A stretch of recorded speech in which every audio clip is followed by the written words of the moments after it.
গিয়েছিলে তুমি যে ওই মুক্তি সরোবরে, সেখানে গিয়েছিল বিমলা সুন্দরী ছয় ঘাটের ঈশানী।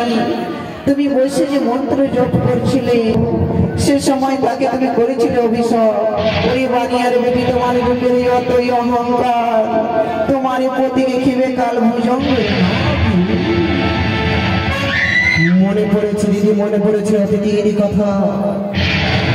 ওই বেহুলাকে বলেছিলাম অভিসম্বাদ মুক্তা সরোবরে, তার গরিবের বাড়ি পড়িল মামায়।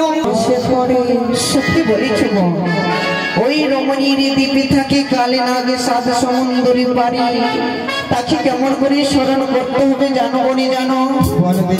তোমার কাছে যে রয়েছে সর্বশ্রেষ্ঠ নাগ, দাঁড়ি নাগকে স্মরণ করে পাঠিয়ে দাও ওই রমণী, যেন কালী নাগকে স্মরণ করে নিয়ে আসতে পারে।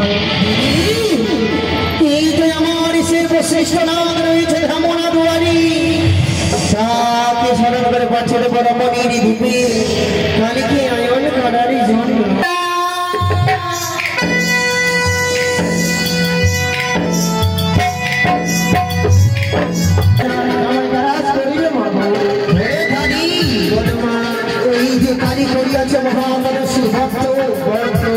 সেই ভক্ত বরণ করার সময় আড়াল হইতে চিৎকার দেবে, আমার পেছনে তুমি আমার দুঃখের কাহিনী খুলে বলবে, কিছু করতে পারবে না।